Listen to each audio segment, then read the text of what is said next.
Hello guys, and welcome to the next episode of the most interesting urban development news from around the world. By the way, I make these episodes weekly, still, so subscribe to the channel not to miss the future content. And before we start, I'd like to thank to all my amazing Patreon supporters.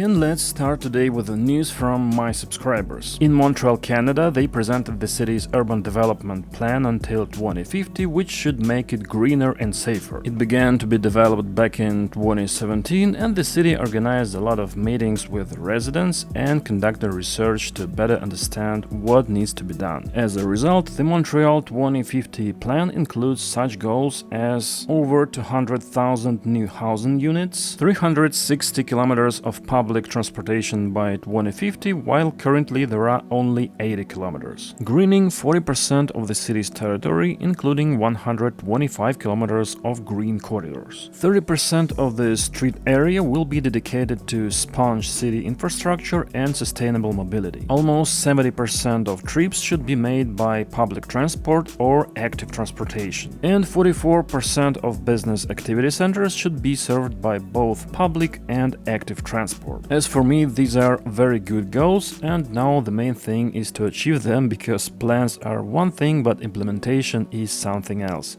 However, this is definitely a move in the right direction. Personally, I was especially pleased to hear about the sponge city infrastructure. By the way, let me know in the comments if you would like to see a separate video about this topic.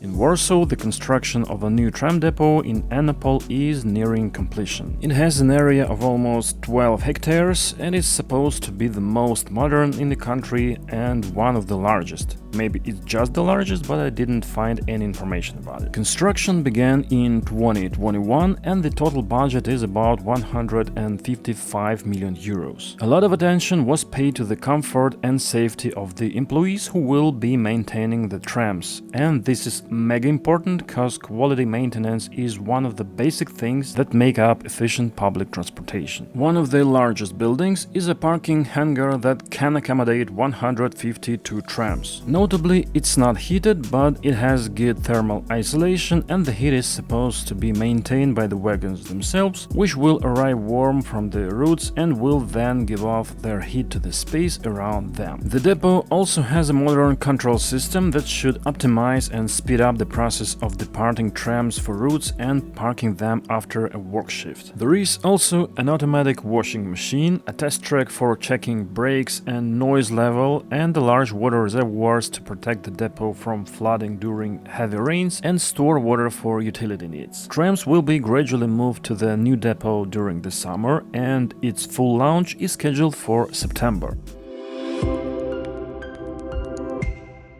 Turkish manufacturer Bozankaya has been awarded a contract to supply 20 trams to Naples. In total, now there are only 2 tram lines in the 3 million city of Naples, which operate 20-year-old Ansaldo Breda trams. Last year, the city announced a tender for purchase of new trams, and the Turkish manufacturer won over the Italian company Hitachi Rail, formerly Ansaldo, offering the lowest price of 2.7 million euros per vehicle. The trams will be 5-section and double-sided, and the first one is scheduled to be delivered in 2025. By the way, a significant disadvantage of these trams is that they have rigidly fixed bogies, which means that they can wear out the rails more.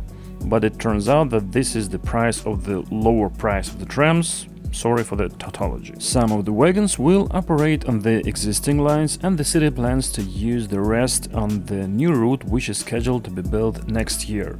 In fact, it will be the restoration of the old line, because on some streets the old rails are still stored under the layer of asphalt. As for Bozankaya itself, it has recently tried their hand in Poland, but lost the tram tender in Torun to Polish PASA, which offered a better price. And among the EU countries, Turkish trams are currently operating in the Romanian cities of Iasi and Timisoara. Chinese corporation CRRC has presented a new intercity electric train for Malaysia. The train has 6 cars, a track gauge of 1000 mm and can accelerate up to 160 km per hour. It can accommodate 312 passengers, including 36 business class seats. The trains also have rechargeable batteries capable of maintaining the train's critical systems for 2 hours in the case of an emergency power outage.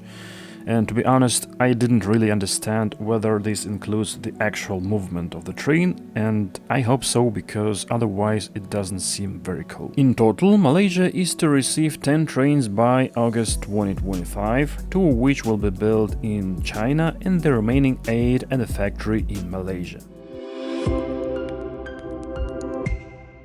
By the way, Chinese CRRC trains are also gradually coming to Europe. For example, they recently presented a new train for the Serbian railways. These 4-car electric trains are planned to operate on the route from Belgrade to Budapest. The train is 103 meters long, have 250 seats and can reach speeds up to 200 km per hour. In total, the Serbian railways should receive 5 such trains by the end of 2025. And finally, news from the Netherlands. By the way, I also thank my subscribers for it. New trains have been operating on the M7 line of the Amsterdam metro for a year now, but they run half as long as the old trains, and because of this, not everyone can always get on, especially during rush hour when the wagons are literally cracking at the edges. The problem, as it turned out, is the software, which starts to malfunction when 2 trains are paired together.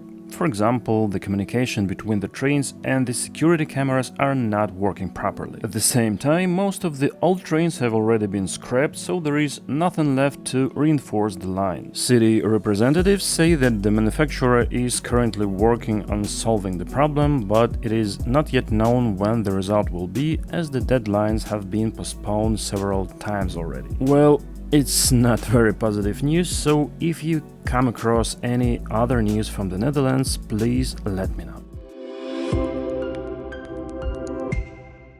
Meanwhile, Uzbekistan Railways has ordered 6 high-speed trains from the Korean company Hyundai Rotem. The total contract amount is $188 million, which includes the cost of the trains themselves and their maintenance in cooperation with the Korean Railways Korail. The trains will be based on the KTX-AM platform and will be designed for a speed of 250 km per hour and run on a wide gauge. The trains will have 7 cars each and will also be designed to meet local conditions, able to withstand high desert temperatures and equipped with filters to prevent dust and sand from entering on board. They will be used on the existing Tashkent-Bukhara line as well as on the new ones currently under construction from Miskin to Nukus and from Bukhara to Khiva. By the way, Uzbekistan is currently operating 2 high-speed Talgo trains on the line from Tashkent to Bukhara.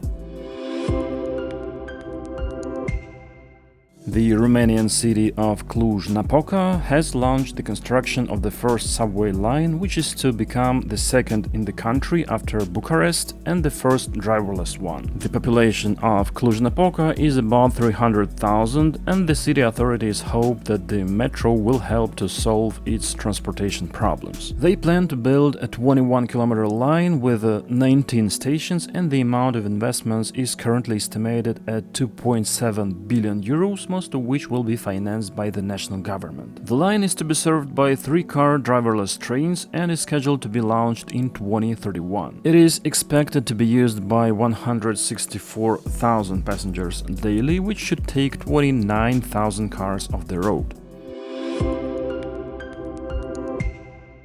And the last news for today related to Sweden and Czech Republic. The Czech company Skoda has started modernizing trams from the Swedish city of Gothenburg at its plant in Ostrava. These M31 trams were built in the mid-1980s by the Swedish manufacturer ASEA, and there are 79 of them in Gothenburg. The trams will undergo a complex modernization, which includes new doors, a modern electro-hydraulic braking system and improved heating. The first wagon is already at the stage of body painting. This modernization will extend the tram service life by 15 years as well as improve their safety, reliability and comfort. The first trams are to be delivered to the city by the end of this year. And that was all the news for this week. Feel free to write about interesting things happening in your cities, cause it helps to make these episodes much more engaging. Thanks for watching and see you next time.